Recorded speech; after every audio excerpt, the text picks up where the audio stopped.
Hello, I'm Cindy Mendez, and for this video, I'm going to talk about some activities that you can use using the total physical response method of teaching.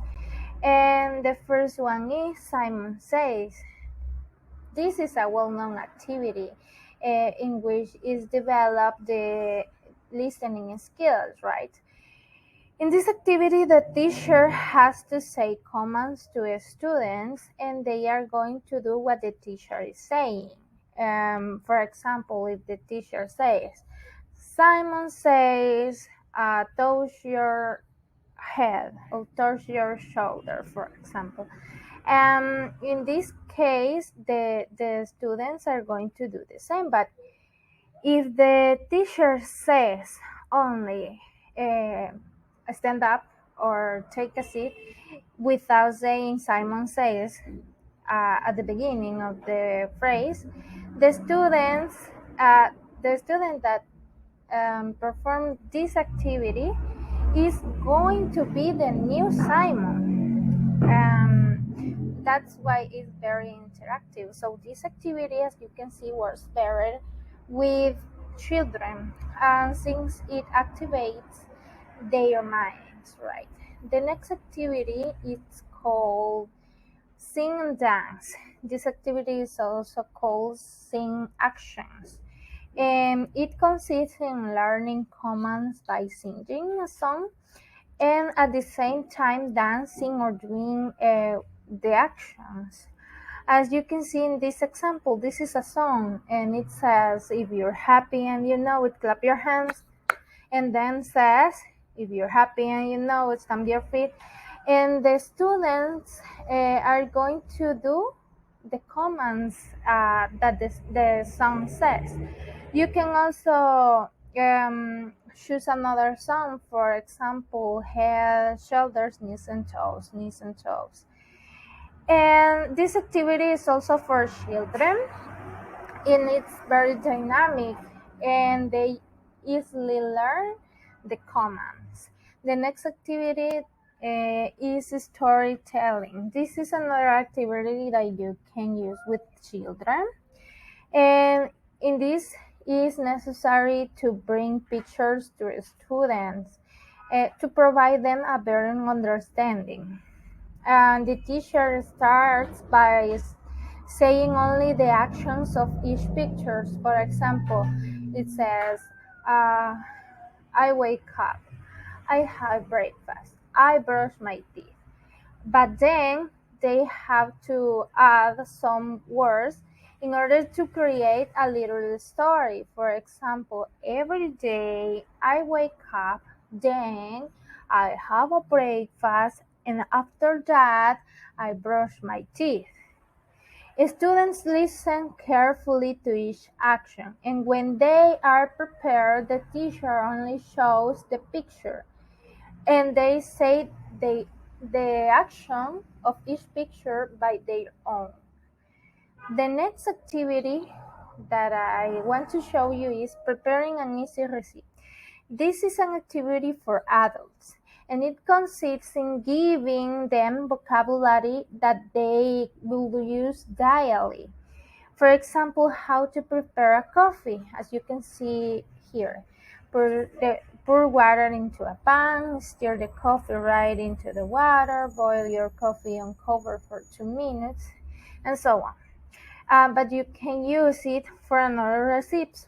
For example, how to prepare a salad, how to prepare lemonade, or I don't know. And but you can also use this activity with another sequence of actions, as for example, how to write an email, how to wash your hands, and so on. And the teacher uses simulations of each action uh, uh, in order to give to give the students a better comprehension, and then ask them to do the same sequence by doing the same actions and pronouncing them as well. The next activity is the TPR theater, or the total physical response theater. This is an activity also for adults, and it is very interactive, since gets them very attentive. They can easily understand what they are going to say or what they are going to do in the target language. And for this activity, the teacher divides the group in two teams. And the teacher assigns students a famous movie, for example, Shrek, and they have to choose um, a short scene in order to perform the scene. While the teacher or another classmate is narrating the scene. It's very, very interesting, this activity, but you can also use this in a story, in a short story. The next activity and the last that I'm going to show you is charades. This activity is quite common, uh, especially in family games, and that's why it is perfect to use when teaching with the total physical response method.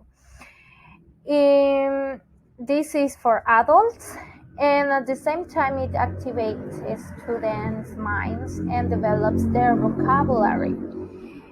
To do this activity, the teacher divides the groups in two teams also. Um, then selects a person for each group and secretly gives him or her a phrase. Then the students must use actions or mimicry for his or her team to get the idea. In a minute, if the team guesses what the person in front is doing, well, they will get a point. But if the contrary happens, then lose the point. They are going to lose the point. Well, these were the activities that I wanted to show you. I hope that it have result to something interesting for you, and thank you for your attention.